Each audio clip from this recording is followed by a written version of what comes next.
Good morning বন্ধুরা, কেমন আছো তোমরা সবাই? নিশ্চয়ই ভালো আছো। আমিও বেশ ভালো আছি। আজকে আর একটা নতুন দিনে তোমাদেরকে অনেক অনেক ওয়েলকাম জানাচ্ছি। দেখো, সকালবেলায় এখন একদম 9টা বাজে। তো উঠেছি অনেকক্ষণই, আজকে রবিবার, তাও অত তাড়াতাড়ি উঠিনি, 8টা নাগাদ উঠেছি। তো বরমহাশয় চা খেয়ে বেরিয়ে গেছে, তো সেই সময় আর ক্লিপটা তুলতে পারিনি। তো এখন এই যে বাচ্চাদের তুলে দিয়েছি, এখন এই যে বউকুকে ছাতু খাইয়ে দিচ্ছি। আজকে তোমাদের সাথে একটু আলোচনা করব যে আমি একা হাতে আমার যমজ 2 ছেলেকে সামলে, সংসারের সমস্ত কাজকর্ম সামলে, আবার সোশ্যাল মিডিয়ায় ফেসবুক, পাশাপাশি ইনস্টাগ্রাম, পাশাপাশি ইউটিউবে কিভাবে কাজ করে চলেছি দীর্ঘ 2 বছর যাবৎ। যদিও বা সফলতা সেইভাবে পাইনি, হ্যাঁ, শুধুমাত্র ফেসবুক থেকে সামান্য কিছু সফলতা পেয়েছি, কিন্তু ইউটিউবে এখনও পর্যন্ত তোমাদের ভালোবাসা পাওয়া বাকি আছে। যদি তোমরা হাত বাড়িয়ে দাও, অবশ্যই ইউটিউবেও আমি একদিন সফল ক্রিয়েটার হয়ে দাঁড়াবো। তো চলো, সেই গল্পটাই আজকে তোমাদের সাথে একটু শেয়ার করে নিই। তার আগে বলি, দেখো এখন সকাল 9টা, সাড়ে 9টার মতন বাজে। যে কটা বাসি বাসন টাসন ছিল সেগুলো ধুয়ে নিয়েছি। আর এই যে ছোটকু বাবাও বলতে বলতে উঠে পড়েছে। বরকু ওদিকে ছাতু খাচ্ছে, আর ছোটকুকে এই যে এখন ও যেহেতু ছোটো, তো ওকে একটু বেশি প্যাম্পার করতে লাগে। এই যে এখন ওকে আদর করতে হবে, কোলে তুলতে হবে, ওর সাথে একটু গল্প করতে হবে, তারপর গিয়ে ওকে ব্রাশ করাবো। আর এই সবের ফাঁকে ফাঁকে কিন্তু আমি টুকটুক করে ফোন ঘেঁটে নিচ্ছি। হ্যাঁ, ইউটিউবের জন্য শুধুমাত্র ভিডিও ক্লিপ তুললেই যথেষ্ট, আর কিছু করা লাগে না। সন্ধেবেলার দিকে আমি সমস্তটা এডিট করে নিয়ে তারপর পোস্ট করি, কিন্তু ফেসবুককে একটু সময় দিতে হয়, ফেসবুকে একটু অ্যাক্টিভ থাকতে হয়, ফেসবুকে একটু অন্যদের পরিবারে যেতে হয়, অন্যদের ভিডিওতে কমেন্ট করতে হয়, তবে কি সফলতা পাওয়া যায়। ফেসবুকে একটু বেশি পরিমাণে অ্যাক্টিভ করো। তো তোমরা আমার মতন কে কে ইউটিউবের পাশাপাশি ফেসবুক এবং ইনস্টাগ্রামে অ্যাক্টিভ আছো, অবশ্যই কমেন্ট করে জানিও। যদি কেউ এরকম বন্ধু আমার ভিডিওটা দেখছো, তো অবশ্যই আমি সেই কমেন্টের অপেক্ষায় কিন্তু থাকবো। তো দেখো, এদিকে ছোটকুকে তো ব্রাশ করিয়ে দিলাম, দিয়ে এখন ওকে ছাতু গুলে দিচ্ছি। তার মধ্যে দেখি 2 জনের মারামারি শুরু হয়ে গেছে। দেখো, আমাকে কিন্তু এই সবও সামলাতে হয়। এত দুষ্টু, এত দুষ্টু সে তো আছেই, তারপর যখন মারামারি লাগে তো একেবারে মাথা খারাপ করার মতন। এই যে দেখো, একটা প্যান্ট নিয়ে 2 ভাইয়ের মারামারি। তো তখন আমি কি করব, কি আর করার, বললাম কি প্যান্টটা তুই আমাকে দে, তাও দেবে না। দুজন মিলে এত মারামারি। তো লাস্টে ও বলে কি যে না, এটা আমার মা, ও বলে না ওটা আমার মা, এই সব করতে থাকে। জানো, কি আর বলবো তোমাদেরকে, এইভাবেই আমার দিনগুলো কেটে যাচ্ছে গো। তোমাদের ভালোবাসা ও আশীর্বাদ থাকলে অবশ্যই একদিন না একদিন ফেসবুকে যেমন সফলতা পেয়েছি, ইউটিউবেও একদিন ভালোবাসার হাতটা তোমাদের কাছ থেকে অবশ্যই পাবো। তো যাই হোক, দেখো ছোটকুকে এখন দিচ্ছি ছাতু। ছোটকু চট করে ছাতু খেতে চায় না, ও আবার একটু সকালবেলা জল বিস্কুটটাই ভালোবাসে, কিন্তু রোজ রোজ জল বিস্কুট দেওয়া তো ভালো নয়। তো সেই জন্য ছাতুটা ওকে অনেক ভুলিয়ে ভালিয়ে দিতে হয়। আর এই যে দেখো, রান্না বসিয়েছি, তার পাশাপাশি ফোন ঘেঁটে চলেছি। ফোনটা বেশিরভাগ ঘাঁটা আমার এই ফেসবুকের জন্য। ফেসবুকে ওই যে বললাম একটু বেশি অ্যাক্টিভ থাকতে হয়, আর কিছু না। আর বেলা ওই 11:30 কাছাকাছি বাজে, খুব খিদে পেয়েছিল গো, তার জন্য একটু মুড়ি চানাচুর নিয়ে নিয়েছিলাম।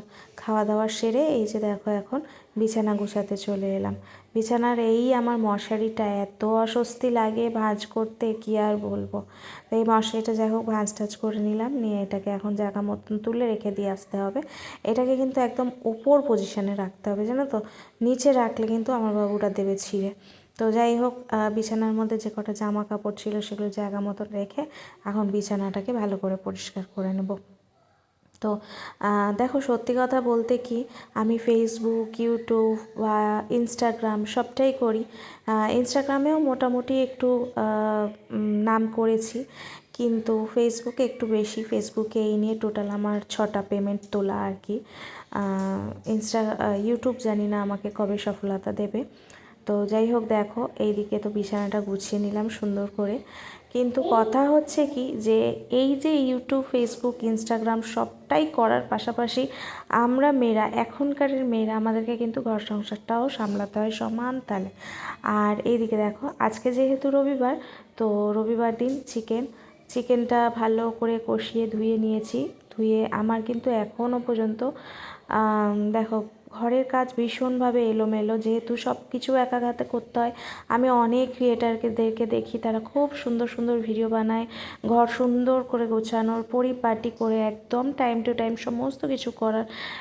তো আমি কিন্তু করে উঠতে পারি না। আমার লাইফস্টাইলটা ভীষণই অগোছালো। চেষ্টা করি টাইম টু টাইম সব কাজ শেষ করার, কিন্তু মানে একদম লাইন বা লাইন সব কাজ করতে পারি না। কখনো এই যে ঝট করে রান্না করছি, এই যে কখনো চলে গেলাম কাপড় কাচতে, এই যে কখনো চলে গেলাম এই বাচ্চাদের খাওয়াতে, এই কখনো বাচ্চা বলছে মা পটি পেয়েছে, হিসু পেয়েছে, সেগুলো পরিষ্কার করে দাও। মানে আমার জীবনটা যেন একেবারে উত্থাল পাথাল, ঝড়ের মতন চলে, ঝড়ের গতিতে চলে। সেই জন্য হয়তো। তো দেখো চিকেন তো কষানো হয়ে গেছে, একটু গরম জল ঢেলে দিচ্ছি এখানে। তো আমিও চেষ্টা করি গো খুব গুছিয়ে কাজকর্ম করার, কিন্তু আমার দিয়ে হয় না। জানি না কেন, আমি হয়তো একা হাতে করি বলে, নাকি আমার 3 বাচ্চা সেজন্য, নাকি আমি ভীষণ লেজি, বুঝে উঠতে পারি না। যাই হোক, তবে এইটুকু জানি যে আমি পরিষ্কার থাকার চেষ্টা করি, সব কিছুকে একটু পরিষ্কার পরিচ্ছন্ন। হ্যাঁ, ঘর দুয়ার অগোছালো থাকুক, কিন্তু আমার জিনিসপত্র যেন একটু পরিষ্কার পরিচ্ছন্ন হয়, সেই দিকটা আমি ভীষণভাবে ধ্যান দিই। আর এই দেখো কথা বলতে বলতে চিকেন আমার রেডি। তার মধ্যে একটা পার্সেল চলে এসেছে, তোমাদের সাথে দেখিয়ে দিলাম সেটা। এই যে জোভিজের একটা অ্যান্টি ড্যান্ড্রিফ শ্যাম্পু, একটা anti hair fall shampoo order করেছিলাম, চলে এসেছে সেটা। তো 3টেই চলে এসেছে। এখনও কোনো দিন আমি ইউজ করিনি জোভিজের, কিন্তু রিভিউ ভীষণ ভালো অ্যামাজনে, ফ্লিপকার্টেও, তো সেজন্য নিয়ে নিলাম জোভিজের। আর এইদিকে দেখো বাবুদের স্নান টান সমস্ত কিছুই হয়ে গেছে, তো ওদেরকে এখন ভালো করে ক্রিম ট্রিম মাখিয়ে দিচ্ছি। শীতকাল তো একটু বেশি ক্রিম দিতে হয়, আমি তো ওদেরকে 3 বেলায় ক্রিম দিই। আর আমি এই প্যারাশুটের ক্রিমটাই ইউজ করি। এখন ওদের যেহেতু 4 বছর বয়স, জনসন্স বেবি টেবি দিলে না তাও গা হাত পা টানে, কিন্তু প্যারাশুটের এইটা না ছোট বড় সবাইকেই মাখানো যায়। আমার বাচ্চাদের তো ভীষণ শ্যুট করেছে গো। আমরাও ইউজ করি প্যারাশুটের এই একটা বড় বোতল কিনে নিই, এটা আমি গরমকালেও, যে সামারের যে ক্রিমটা আছে বডি লোশনটা, ওটাও ইউজ করি, আর শীতকালে এটা ইউজ করি। আমি এটা 2-3 বছর ধরে ইউজ করছি, ইদানিং করে বাচ্চাদেরকেও ইউজ করাচ্ছি। আর এই যে দেখো বাচ্চাদেরকে রেডি ফেডি করে ওদেরকে খেলতে বসিয়ে দিয়ে এখন আমি এই যে ঘরটা মুছে নেবো। তো এইভাবে এবার ঘরটা মুছে ওদেরকে খাইয়ে দাইয়ে আবার ফোন নিয়ে বসে পড়বো। তো এইভাবেই সব কাজগুলো করে নিই গো, এইভাবেই আমাকে সব কিছু সামলাতে হয়। আর এই যে দেখো আমার মেনি, একে তো এইভাবেই করতে হয়। তো চলো বন্ধুরা, আজকের মতো এখানেই বিদায় নিলাম, টাটা।